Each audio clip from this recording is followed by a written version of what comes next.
Hi guys, ఈ వీడియోలో నేను మొత్తం యాక్సెంచర్ హైరింగ్ ప్రాసెస్ గురించి చెప్తాను. సో యాక్సెంచర్ హైరింగ్ ప్రాసెస్తో పాటు అప్లికేషన్ ప్రాసెస్ కూడా చెప్తాను ఎలా ఏంటి అనేది. సో అప్లికేషన్ ప్రాసెస్ అప్పుడు యాక్సెంచర్ వాళ్ళు మ్యాక్సిమం పాన్ కార్డ్ని తీసుకుంటారు గవర్నమెంట్ ఐడి ప్రూఫ్ కింద. సో ఇక్కడ పాన్ కార్డ్ కానీ లేకపోతే నువ్వు యాక్సెంచర్కి అప్లై చేయలేవు అనమాట. అండ్ ఆల్సో అదే కాదు, పాన్ కార్డ్లో చాలామందికి ఏంటంటే అంటే వాళ్ళు 18 బిలో ఉన్నప్పుడు పాన్ కార్డ్ కొంతమంది క్రియేట్ చేసుకుంటారు. సో అలాంటప్పుడు ఏంటంటే పాన్ కార్డ్స్ మీద సిగ్నేచర్ అనేది రాదు, అక్కడ బ్లాంక్ స్పేస్ వస్తుంది. అండ్ ఆల్సో ఫాదర్ నేమ్ కూడా ఒక్కోసారి రాదనమాట కొంతమంది పాన్ కార్డ్స్లో. సో అలాంటిది కూడా ఏదన్నా మీకు ఉంటే సో దాన్ని రెక్టిఫై చేయించుకోండి. ఎందుకంటే ఖచ్చితంగా రిజెక్ట్ అవుద్ది, మన అప్లికేషన్ రిజెక్ట్ అయ్యి మనం hiring ప్రాసెస్లోనే participate చేయలేమన్నమాట.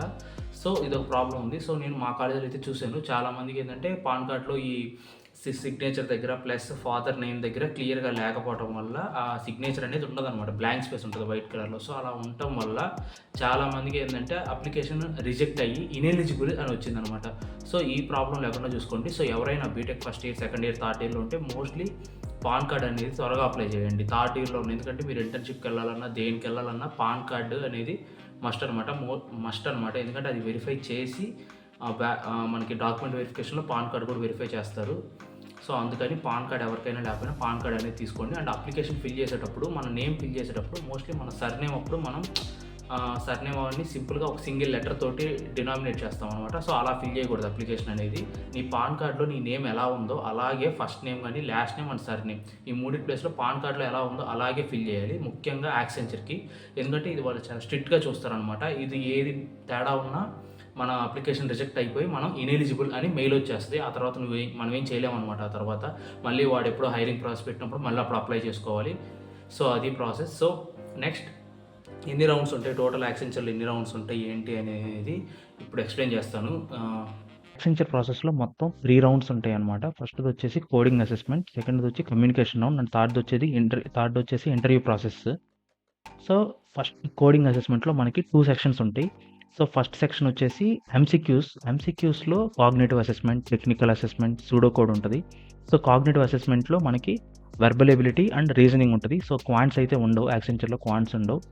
So verbal ability, reasoning అనేవి ఎలాంటి క్వశ్చన్స్ అడుగుతారు, మనం ఎంత ప్రిపేర్ అవ్వాలి, ఎంత టైం పట్టుద్ది, ఏ రేంజ్ అంటే హార్డ్ లెవెల్ ఎంత, ఈజీ హార్డ్ లెవెల్ ఎంత అనేది నేను ఇంకో వీడియోలో చేస్తాను. ఇంకో వీడియోలో చెప్తాను, క్లియర్గా ఎక్స్ప్లెయిన్ చేస్తాను ఎలా ప్రిపేర్ అవ్వాలో కూడా, అంటే రిసోర్సెస్ కూడా షేర్ చేస్తాను.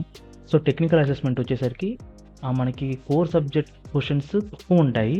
మనకు ఉండే క్వశ్చన్స్ ఏంటంటే ఎంఎస్ అంటే మైక్రోసాఫ్ట్ ఆఫీస్కి సంబంధించిన వర్డ్, పవర్ పాయింట్, ఎక్సెల్ వీటికి సంబంధించినవి పాపులర్ యూస్ కేసెస్, అంటే మనం డైలీ యూస్ చేసే రొటీన్ ఉంటాయి కదా, వాటి మీద క్వశ్చన్స్ ఉంటాయి అనమాట. సో అవి చేయాలి.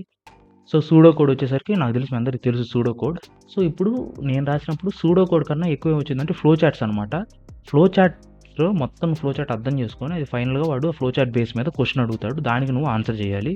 సో మ్యాక్సిమం ఈజీయే సూడో కోడ్స్ కానీ ఫ్లో చార్ట్స్ అయితే అసలు వదలొద్దు. టైం కొంచెం ఎక్కువ పడినా ట్రై చేయండి, ఎందుకంటే సాల్వ్ చేయగలం. సో ఈ రౌండ్ ఏంటంటే ఎలిమినేషన్ రౌండ్ అనమాట. సో ఒక్కసారి ఈ రౌండ్ అయిపోతే ఇంకా తర్వాత మనకి ఒక 5 మినిట్స్లో అనలైజ్ చేసి కట్ ఆఫ్ రీచ్ అయ్యామా లేదా అని తెలుసుద్ది. కట్ ఆఫ్ రీచ్ అవ్వకపోతే అక్కడే రిజెక్ట్ అయిపోతాం. సో మనకి అయిపోయినట్టే, మనం ఎలిమినేట్ అయిపోయినట్టే హైరింగ్ ప్రాసెస్ నుంచి. సో నెక్స్ట్ ఏం వస్తుందంటే మనకి ఒకవేళ కట్ ఆఫ్ క్లియర్ చేస్తే మనకి కోడింగ్ సెక్షన్ ఓపెన్ అవుద్ది. కోడింగ్ సెక్షన్లో 2 కోడింగ్ క్వశ్చన్స్ ఉంటాయి.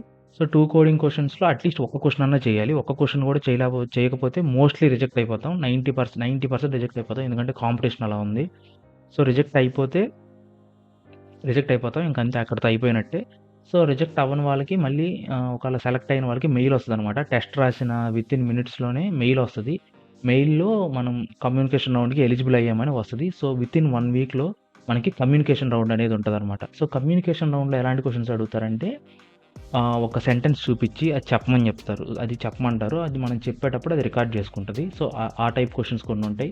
మళ్ళీ అది మనకి వినిపిస్తుంది అనమాట. కొన్ని సెంటెన్స్ని ఆడియో ప్లే అవుద్ది. సో ఆడియో మొత్తం విని నువ్వు మళ్ళీ తిరిగి అదే సెంటెన్స్ చెప్పాలి. సో చిన్న సెంటెన్సెస్ ఉంటాయి. సో అంత ప్రాబ్లం అయితే అవసరం లేదు, చిన్న సెంటెన్సెస్ ఉంటాయి. సో కొంచెం గుర్తుపెట్టుకొని ట్రై చేస్తే అవుద్ది.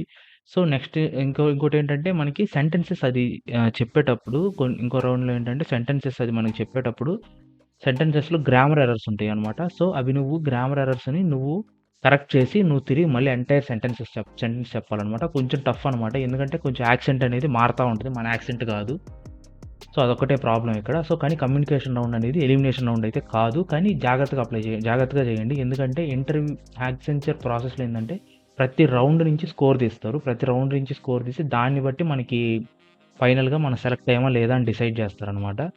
సో ఇది కూడా సీరియస్‌గానే తీసుకొని రాయండి. నెక్స్ట్ వచ్చేసి ఇంటర్వ్యూ అనమాట. ఇంటర్వ్యూ ప్రాసెస్ ఆల్రెడీ నేను చెప్పాను. ఆల్రెడీ వీడియో చేశాను. ఇంటర్వ్యూలో క్వెషన్స్ ఎలా అడుగుతారు, ఎన్ని అడుగుతారు, ఏంటి అనేది. సో కమ్యూనికేషన్ రౌండ్ అయిపోయాక మనకి ఒక మెయిల్ వస్తది. స్లాట్ బుక్ చేసుకోమని. ఒక 3 డేస్ ఉంటది. ఒక 3 స్లాట్స్ ఉంటాయి. ఒక సింగిల్ డేలో 3-4 స్లాట్స్ ఉంటాయి. సింగిల్ డే ఆర్ 2-3 డేస్ అది వాళ్ళ ఇష్టం. మన రౌండ్‌ని బట్టి ఉంటదనమాట.